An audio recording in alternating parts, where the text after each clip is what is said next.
videos, just the internet. I think it was might have been Project Camelot. Yeah, that might have been where I kind of got introduced to a lot of it, and I think you were in the suggestions.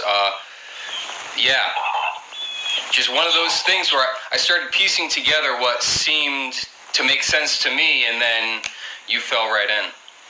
Okay, well that's really good, thank you. Right, that answers the question for that. But how long have you been searching for the truth? Is it the last 3 or 4 years, or is it a bit longer? It's really always been. I've always had interest in the occult. Palm reading was my first occult interest, and it just sort of kept expanding from there. And probably about 6 years ago or 7 years ago, through YouTube videos, I started seeing the Illuminati, MK Ultra, music industry stuff. So I had seen that, and then I kind of went away from it and got a job and moved to Florida, and it's all come back. I understand. Tell me, what's your connection to, either maybe through the Catholic Church, what's your connection to Italy? Maybe you have a friend or a family there. As far as I know, there's no blood connection to Italy. I live in West Haven, Connecticut, which is heavily Irish, which I am half, and very heavily Italian, which... Right. Yeah. Okay, so there is a connection. I can spot the energy around you, but I didn't understand whether it was you'd been there regularly or whether there was a family member there. But there is a connection, so that's good. I'm reading the energies correctly. There is an Italian connection. The next question I want to ask, we haven't even started yet, but it's basically on what I'm seeing here. Yeah, you've been very okay with the palm reading, and that's exciting. But I do need to ask you about the Ouija board. How old do you think you were when you used a Ouija board? I don't think I ever used an actual Ouija board, a quote real one. Made one. Right, we made ones out of paper. I was a kid. I was probably 10, maybe 12. Okay. Somewhere around. Did it work? At that time, I don't think so, but in college, I was probably about 19. We made them again, and it did seem to work once we added this fourth person to the mix. Right. Okay, that's helpful. I knew that you'd used a Ouija board, and I knew you'd made one. Right, so what we can do now is, if you just be very kind, just take your glasses off for about 30 seconds while I just ask you some really, really simple questions. They're really easy questions. You won't have a problem with this at all. Are you left or right-handed? Right. Thank you. Thinking about colours, what's your favourite colour? Blue, maybe green. Okay. Numbers, we call it the power of numerology. What's a number that has the most impact on your life? 2, essentially 22. I've gotten a lot of gematria codes that I've looked up, and 22 has been a big part. Fine, thank you. President Trump sometimes tweets with those codes. And the last question, really, because Skype cameras are not so good at seeing colour, are your eyes green, or do they have other colours with them? Really, they're just blue. Blue eyes, okay, because Skype cameras don't show. That's very helpful. I did not expect you to have blue eyes. All right, thank you. Please put your glasses back on. Yeah, my eyes, I've always had notably blue eyes, very blue. Okay, I hadn't expected that. I really had expected green eyes. That's really helpful. Right, on the basis of that then, were either of your parents or those who raised you, were they very heavily into the esoteric? As far as I know, no. My mother is Irish. Her side is all Irish. There's definitely talent on that side. My father's side is mostly German, Austrian, a little bit of Russian. There might be maybe something over, I don't know. Sure, that's fine. That does help. Okay, so what do you think took you or brought you into the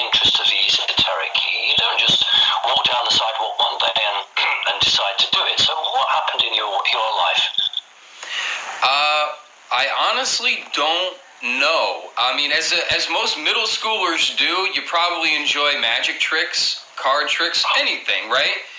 And my sister had a Wicca book that sort of introduced the idea to me.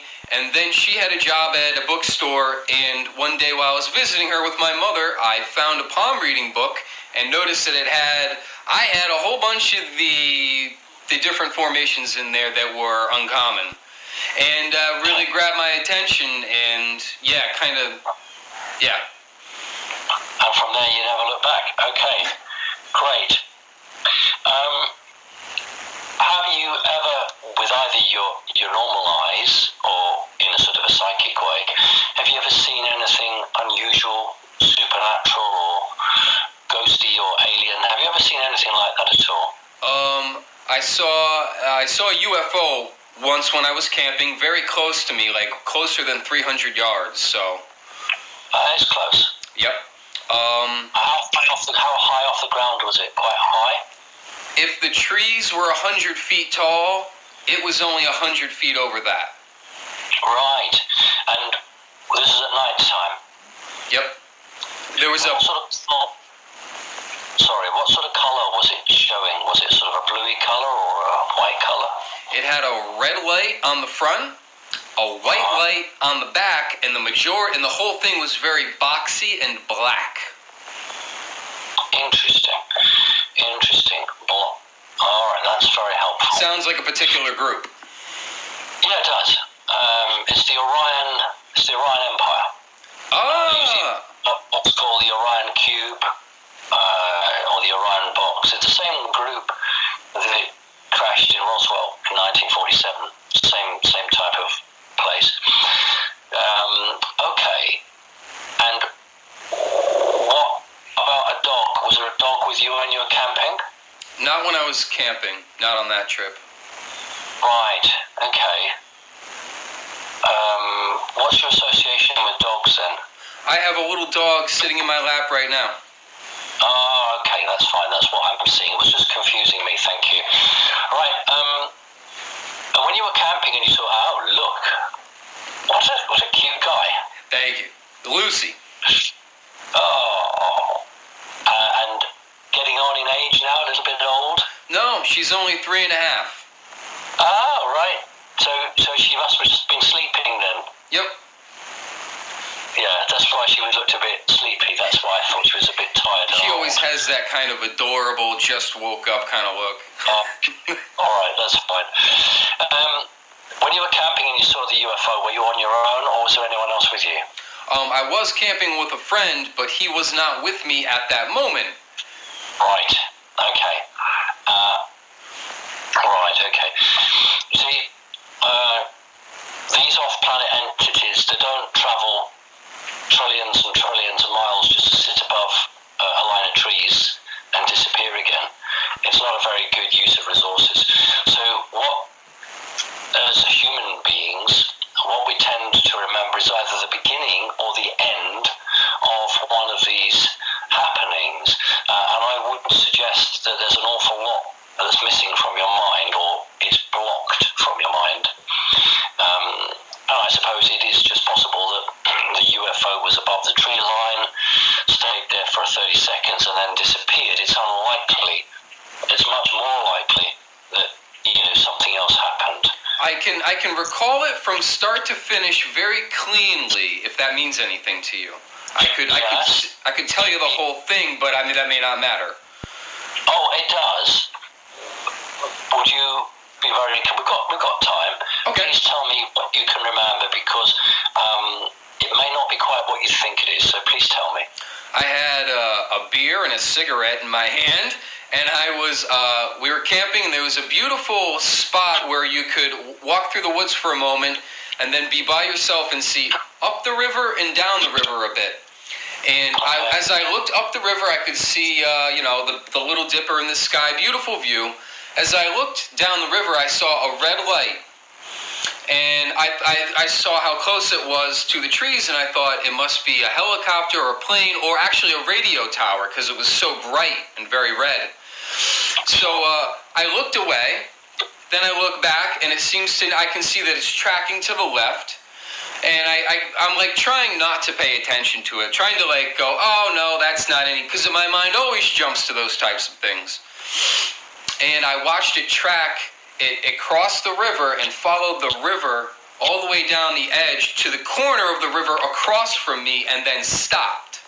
It stopped and rotated, and that's when I could see the light on the back of it and the profile of it. And it really just sat there for a moment, for about a minute or two maybe. And then it just got slower and left. All right. So what I would suggest to you is that is what you remember, and that's not accurate. Okay. I'm going to just fill in some bits for you, which I hope over the coming days you might get some memory or a dream. And then if you do, just send me an email.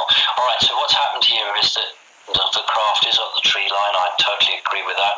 It tracks along the other side of the river, follows the river, then it stops. Now it rotates. The reason it's rotating is it's turning a light onto you. This is a light that basically switches you off, turns you off mentally. That's why it rotated, to turn the light around the other way. And what you're then remembering is when the light is turned off and the spacecraft goes. So there's a big gap.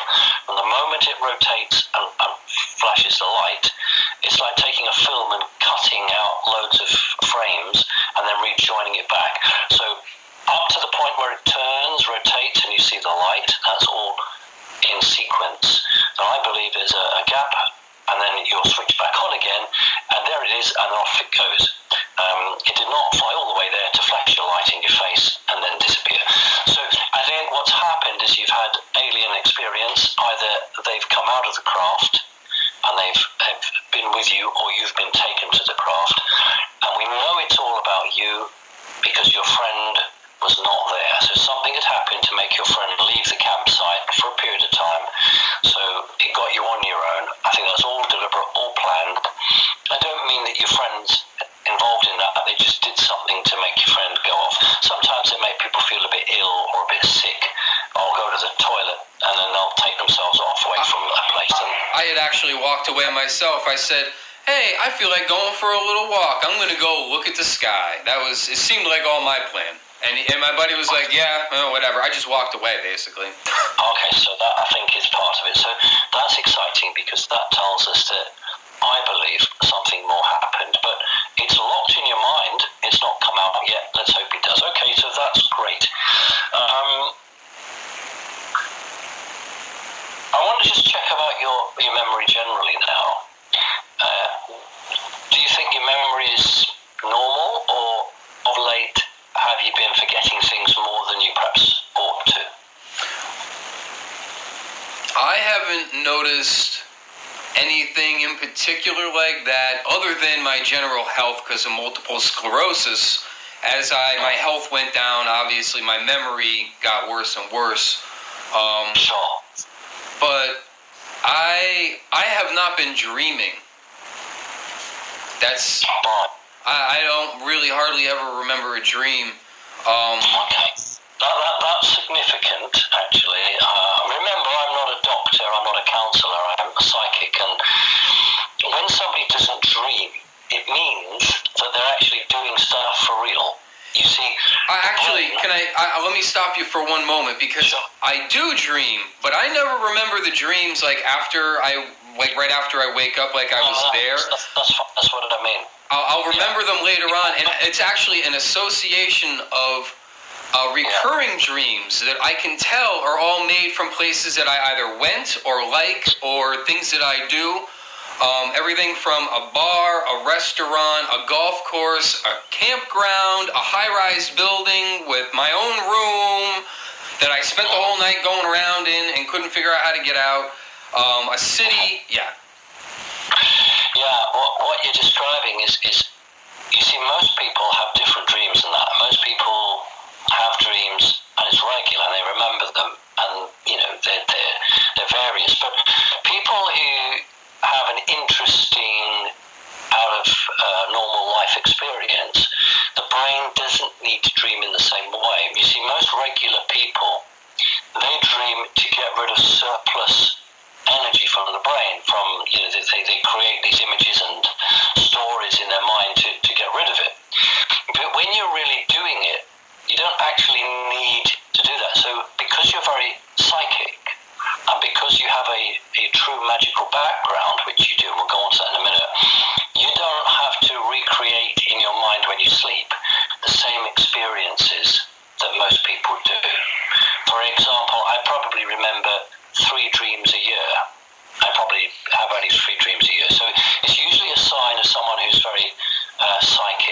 I'm going to do a soul reading. I must do a soul reading for you now, because I need you to understand a bit about who you are, what's happened.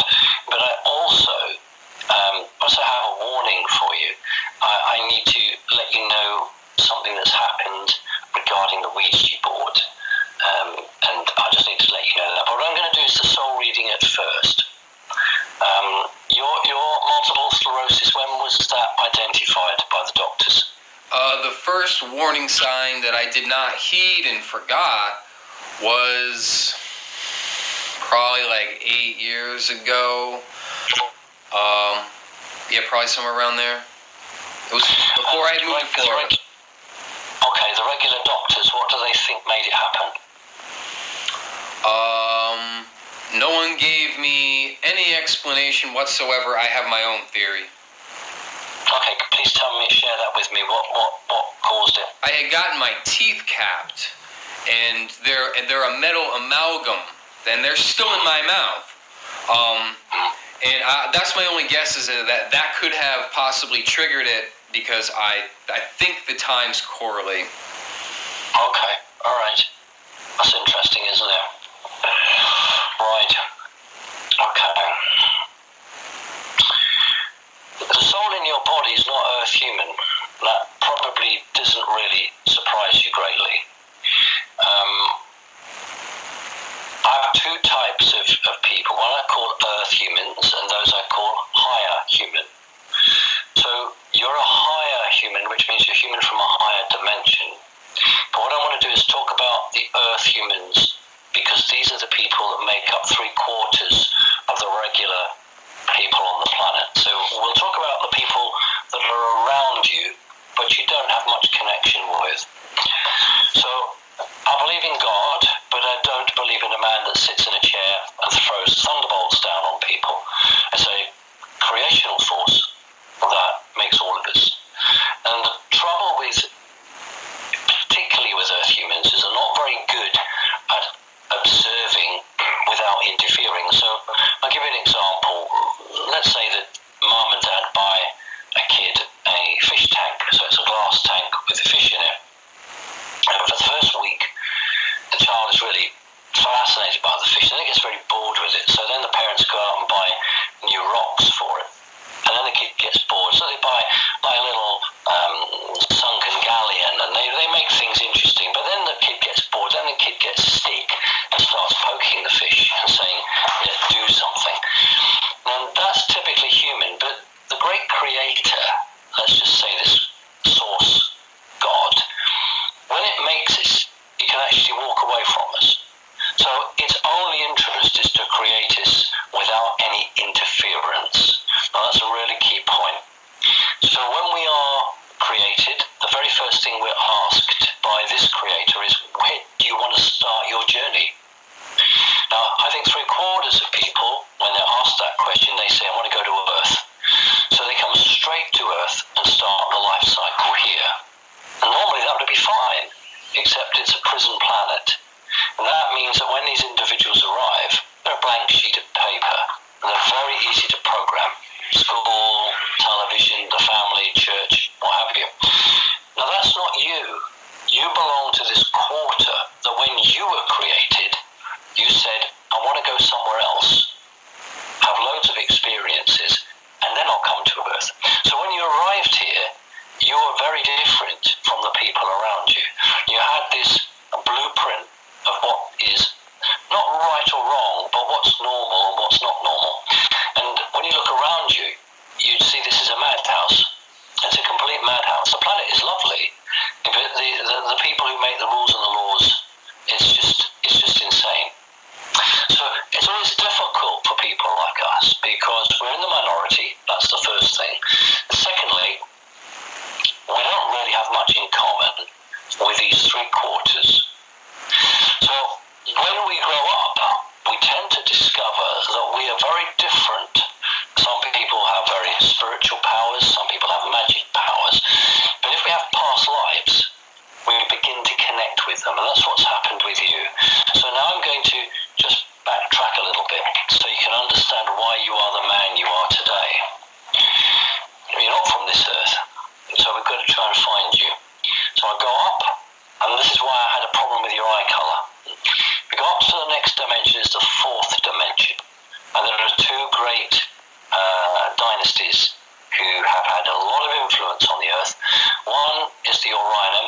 that's the same empire that sent that square object, which is called the Orion Box.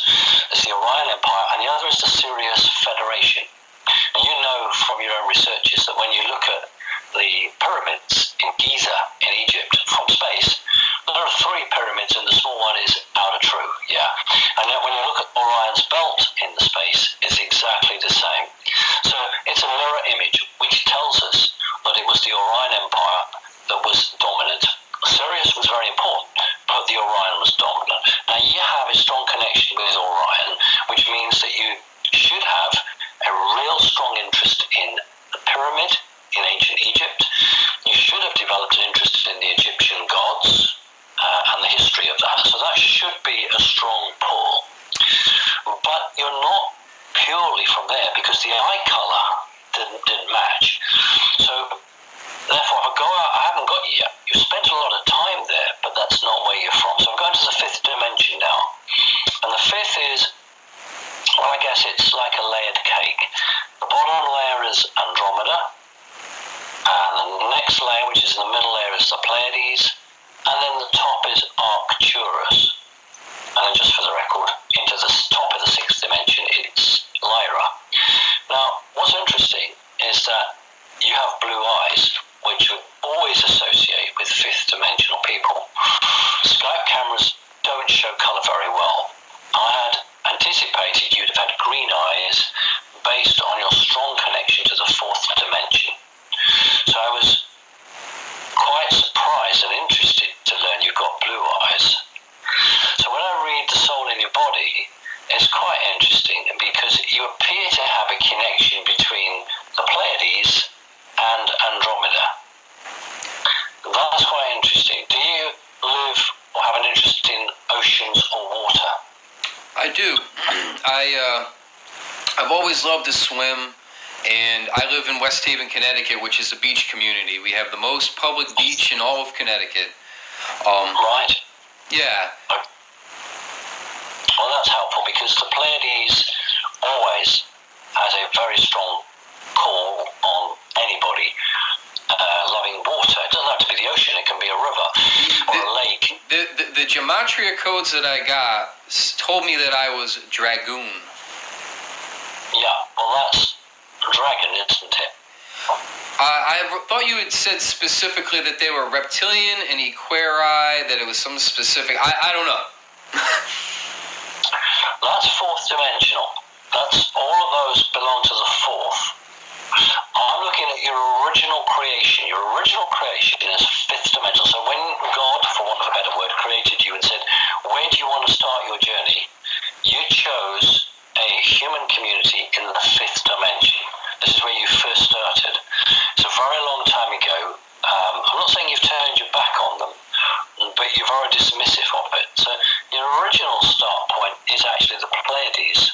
That's your original point, the Pleiades. But Pleiadian people, I don't want to be disrespectful to them, but Pleiadian people tend to be quite happy-go-lucky. They tend not always to take life very seriously. And that's got on your nerves. So you've left that fairly quickly. You've gone down one notch to Andromeda. Andromeda is much more in your view of life. It's a very tough, stern, unyielding, unforgiving. If someone does something bad to you, you would remember that for a very long time, and you would want to get back at them. That's a very strong aspect of you. In fact, it's not that helpful, but that's just what you are. So this is a combination of the Pleiades, which is the connection to water, and the happy-go-lucky part of you. There is a happy-go-lucky part to you, but you thought, this isn't serious enough for me. So you come down, Andromeda, fine. That's why you've got blue eyes. But then from that, you've come down into the 4th dimension, and that's Orion. This is your connection with the box. That's where the box visits you. So you have this. We're not on the Earth at all. This is all off the Earth. So we call it the Orion Empire because it's a confluence of lots of different races. Some human, some grey,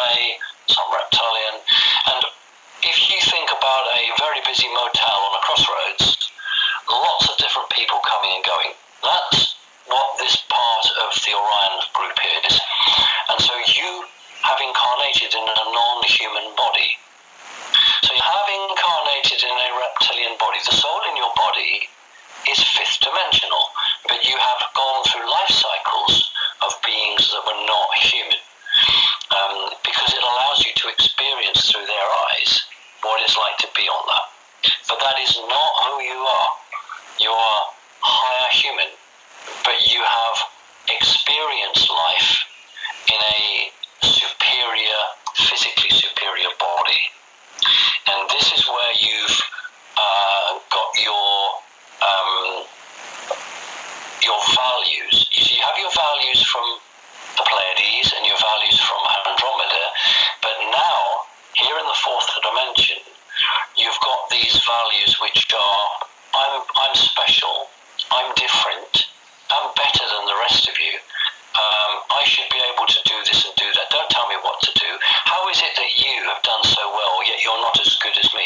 All of these things have gone round in your head. And so you then come through, not even on the earth yet, you then come through into the earth. So thank goodness here we are now in the third dimension of earth. But you've arrived with a lot of interest. Now, your first port of call is ancient Egypt, not the Egypt of the scholars, the real ancient Egypt. We're talking between 15 and 25,000 years ago. And you've been taken into a magic school, for want of a better word, where you've learned to craft magic. So that is not pulling rabbits out of hats. As a little boy, you were interested in magic because it was the closest you'd get, but you soon got bored of it because it was just trickery.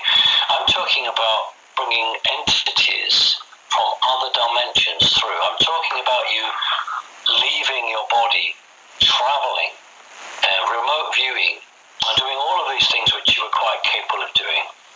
And you found a life that you enjoyed. It's probably the happiest moment of your life. And what I would say is ever since then, you've never been as happy. You're not actually very happy now. You're not fulfilled. You're not achieved what you think you should have achieved. The system hasn't let you do what you really could have done. And in some ways, you didn't know what you wanted, but you knew you could do better. But something or someone has held you back. So when we look back now at ancient Egypt, we can see that you were the top of the notch. You had what you wanted and you did really well. And that's a problem because your soul, the cellular memory, is looking back to that and saying, well, why can't I do that again? Right, here's the problem. You've used a created Ouija board. You made your own. The only people who make these are those who have an experience previously. Ordinary kids don't create Ouija boards. They create them when they have used something like that. They've used magic thousands of years ago. So as a kid, you are beginning to express yourself. The difficulty that you have is that you may or may not realize that you've been attached by an entity. This entity is one that you had a long association with many thousands of years ago, so it knows you. But what it's done is it's turned the tables on you. Back in those days, you were the boss, and it did what you wanted. But because you don't have your memory back, and you don't know the power of command, it's actually, I'm going to use the word, it's actually fucking with your mind. One of the reasons that people are not as successful on the planet is because these other entities affect them. Now, we're going to get rid of it, and you'll find that your life will improve dramatically. So right across the board, one of the first things to be affected, actually, when we have these entities, is our relationships, either just with regular people or whether we want a love relationship. But all the relationships get seriously impacted and affected, and it's hard for people to understand, but these entities get jealous. They want you all to themselves.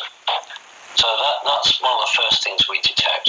I have a long history with these creatures, and I have a rule, and that is that these things can be around me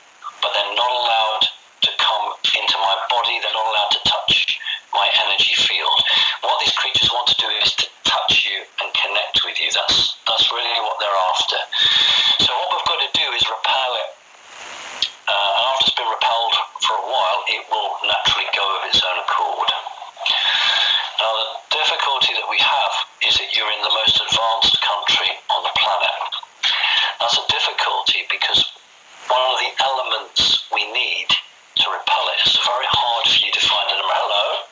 Hello? The dog, just to say, the dog's the one that comes and say, come along then, you can come and say hello. There you are, that's this one here. I didn't know you had a dog. Well, this was my wife's dog. Oh. But it just seems to sit here quietly with me while I consult.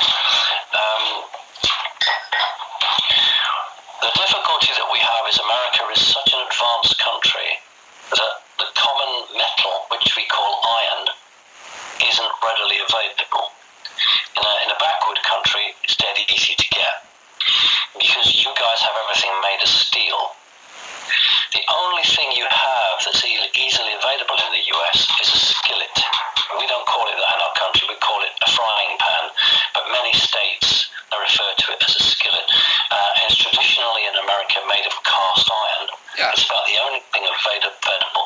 It's not the best. Cast iron is not the best, but it's the best that we can get. What I'm going to do, because you have this huge magic experience going back thousands of years, I don't normally do this. But I'll give you not a lesson, but I'm going to give you a magic history to explain why iron does the job. For most people, they can't cope with what I'm going to tell them. You can. So the metal you need to find is iron. If you can find a piece of iron that's 50, 60 years old in a yard sale or a thrift store, fantastic. But if not, get something like a skillet or something that's made of iron. But it must be made of iron. Steel won't do. Okay, iron is the metal that rusts. It's the one that when you touch it leaves a yellow film on your fingers and it smells. Right, I'm going to explain to you why iron works. People in America don't usually have a history taught to them about Europe. Why would they? They learn about the Second World War, how America came in and saved the day, which is accurate from the West's point of view, but they don't really learn much about Europe, which is a shame. So I'm going to take you back in time now, to about 2,000 years ago. We have what we called the Roman Empire. Italy had the largest empire anyone's ever seen in the ancient world, and they ruled the known world. And like all empires, it fell. Let's fast forward now to about the 14th century. In Italy, a group of satanic magicians, and there's a difference between occult and black magic, which is fine, no problem with that at all. That's not satanic.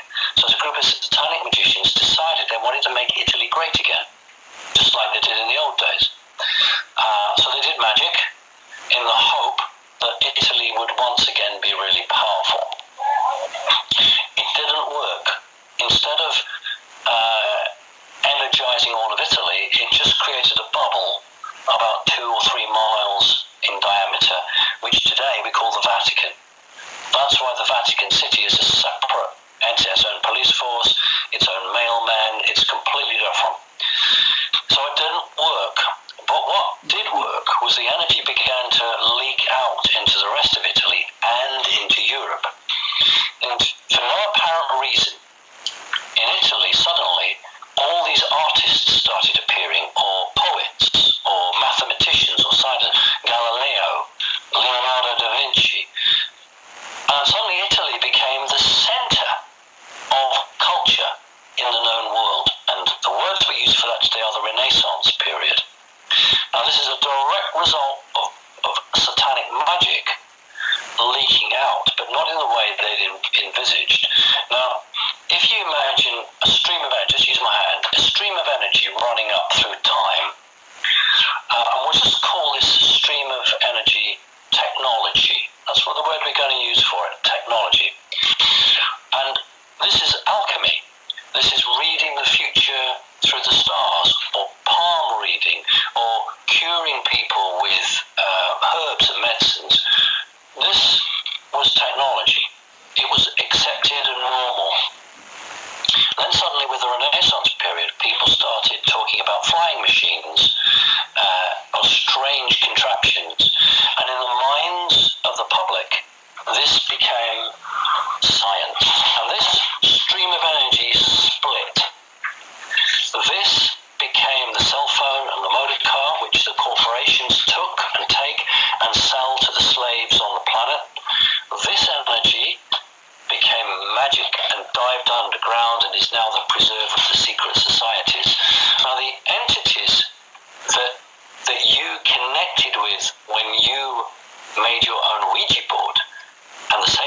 energies that thousands of years ago you, on an equal level, worked with, they do not recognize the split in energy. Although it's 2019, they consider it's one line. That's their free will choice to do that. That means they're bound by the rules of this energy stream. So we're going to use their own magic against them. For thousands of years on this planet, magicians of every colour have used iron to control demons, for good or for evil. So iron is a metal demons can't face. So what is it, dog? Come on, dog. Come on. Come on. So if you put an iron skillet or something made of iron under your bed, on the floor, under your bed, these creatures cannot come within 3 feet of a piece of iron. And what happens is when we sleep, our brain patterns change. I don't know it's a D pattern, D wave, I don't know the ins and outs of it, but when our brain pattern changes, our natural guard goes down, and these creatures come to us at night time. That's another reason you're not dreaming as you perhaps should be. I actually had a dream. You had mentioned, I think sprang from you. The dream was, and I hadn't been having any dreams, I was sitting on a chair as if my butt were glued to it, and I was vibrating back and forth like a spring. And I was saying out loud, I feel intoxicated, with my voice shaking. And then I saw the face of a man, somebody, and I saw him kind of roll his eyes and go, oh, now this guy's giving me a problem.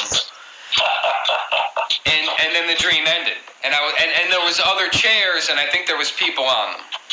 Okay, well that's what we would call sort of a demonic possession, really. It's very common. The dog is just tearing up some newspaper. Hold on a minute. It's all good. What are you doing?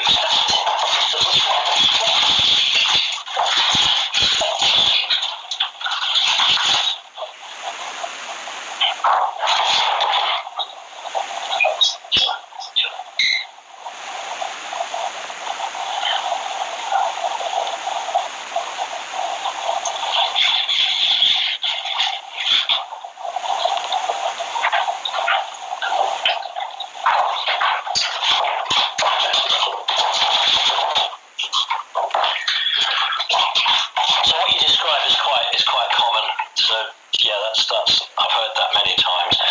Right, so you're going to put this piece of iron, whatever it might be, on the floor under your bed. You're going to leave it there for 3 weeks.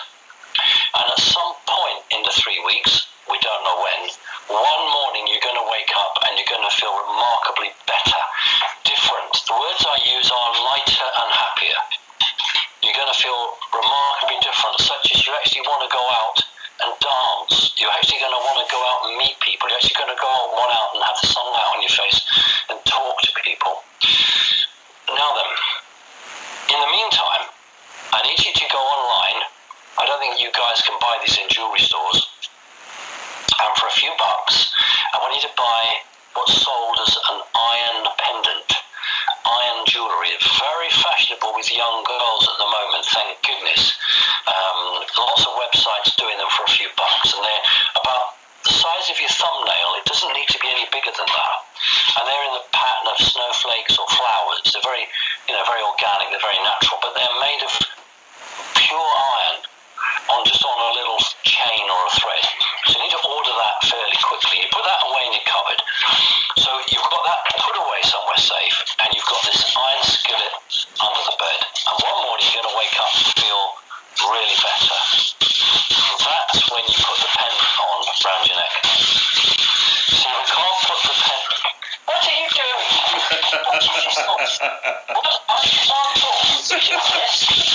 are you doing? What is it? I beg your pardon. I'm so sorry. She's just decided that she wants attention. She'll have to wait. So, we don't put the pendant on too early because we could trap something in your energy field.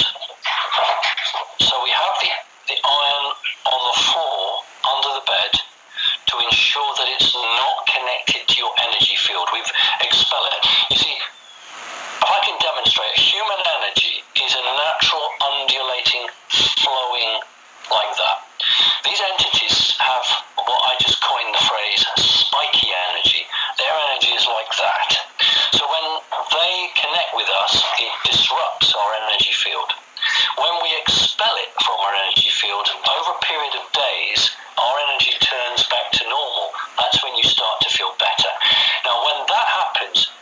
put the pendant on.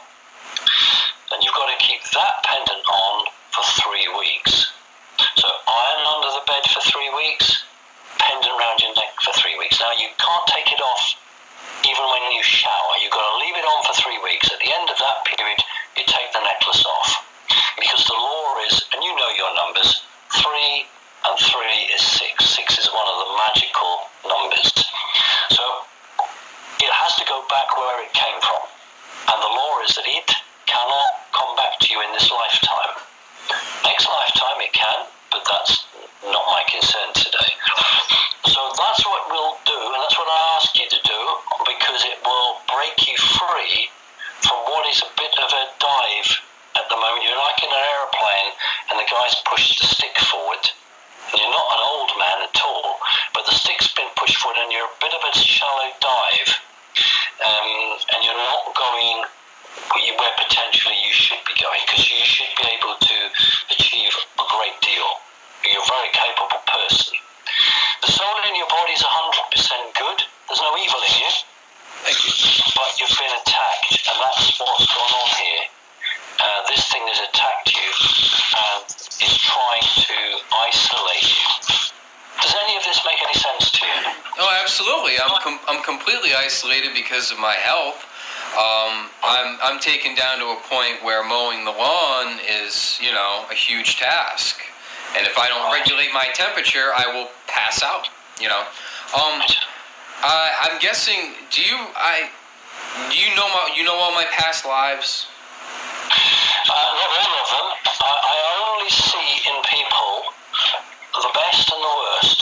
Okay. Because if you think of an energy spike, what imprints on us is when we're incredibly happy or we're incredibly sad. All of the average doesn't imprint in the same way. If you think about a bar, you've got to jump over that bar. I'm only seeing over the bar. So I can see the greatest happiness was in ancient Egypt. That's a really important history. But this may sound a bit of a funny question. Were you ever overly interested in the Wild West? Cowboys? Did you ever go through a phase when you wanted a cowboy hat and a gun? No, I had my gun fixed, kind of satisfied with a pellet gun, BB gun in the backyard. Did you ever ride a horse and have a wagon? No, but I know past life I was very close with horses. That was my thing. Yes. Yeah. One of the past lives is in the Wild West. I'll give you a date as well. It's 1866. And you were a rancher. So you bought and sold horses. The only problem was you weren't very good at it because you couldn't sell the horses, you got too attached to them. So you tended to keep the horses. So you have a very strong attachment to horses. You're very good with them. You can break them in, you can train them, you can look after them really well, and they respond to you. I just had a random person that I met down at the beach where everyone walks around. He just randomly the other day, he just said, "Hey, Dan," and we had met before but never talked. We spoke for 45 minutes, and at random, he tells me that he knows all about horses and that he rides them and all this stuff. But I thought that I was Ulysses S. Grant. Right, well, we haven't got to that point because the 1866. Now, what's your timeline here? Ulysses H. Grant, what was that, 1865 to 1870? What would his timeline be? He was born in 1822 and died somewhere like 1880 or 90. Right. Yeah, the Civil War was 1864 when it started, I think. Yeah, okay. I've given you the date of 1866. And I've seen you, I've called you a rancher. You see, I'm not American, so you'll have to forgive me. What I've said to you is a hat, a gun, horses, and riding on wagons. You could easily be in the military. I'm not American, but I'm a gun, a hat, horses, and wagons. Yep. So I could give you a name of a person, but I know he was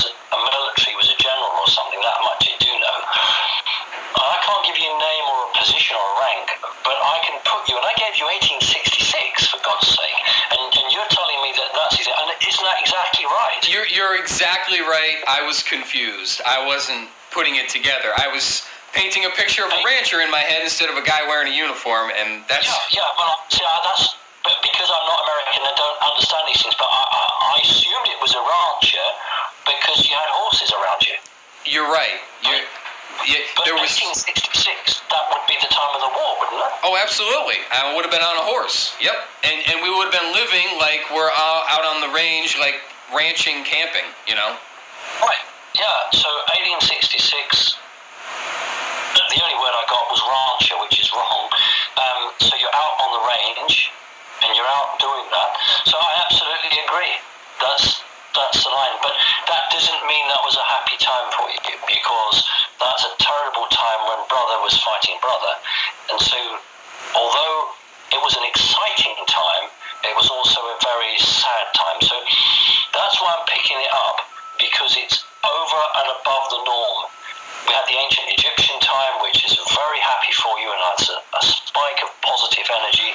And we've got this time in 1866, which is a very big spike, but not a positive sign. It's you're having to fight.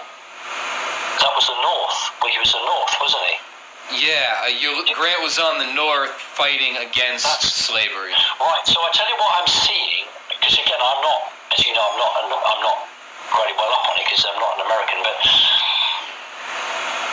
if I see you in a blue jacket with buttons. That's what I'm seeing. I can't see anything else. It's a blue jacket with buttons and a hat, which I thought was a cowboy hat, but it isn't actually like a cowboy hat. It's close. Okay, so, but it's not it's an exciting time because people are looking up to you, and you like people to look up to you because you like to be able to help them out and give them answers and tell them what to do. But it's not a happy time because of all the death that was around you. So I can confirm that is right. So I'm really pleased that I was able to give you 1866, which you're telling me is like spot on for the time period. You're exactly correct. If I could interject one more question about a past life. In these gematria codes that I wound up with, they spoke to me quite clearly. It kept calling me David. Was I? Well, that's the Jewish connection. No, we didn't go on to that. Okay. You see, I did tell you about ancient Egypt. The Israelites, part of the Bible is true. Actually, we shouldn't. I got a Bible here because there's a lot of it that's actually true. The hard job is finding what's true and what isn't. The Israelites really did come from Egypt. So, you know, they were Egyptians. I know they wouldn't like that today, but the fact is that they were, and they left Egypt or were expelled from Egypt and went and started to find the promised land. And that's all genuine and true. So when we have a Jewish connection through one way or another, we do actually have a connection back to ancient Egypt. We have to, because that's the line that comes through.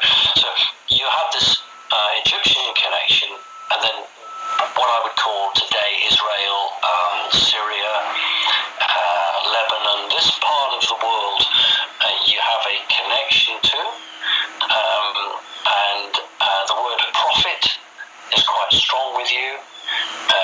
And this is part of the problem for you today, because you've had some very exciting, fulfilling, wonderful past lives, and as a comparison, you feel this lifetime isn't very exciting and it's pretty boring. And that's one of the issues when we have been something great in the past and we're not in this lifetime. It makes us feel as if we've not achieved what we should have achieved.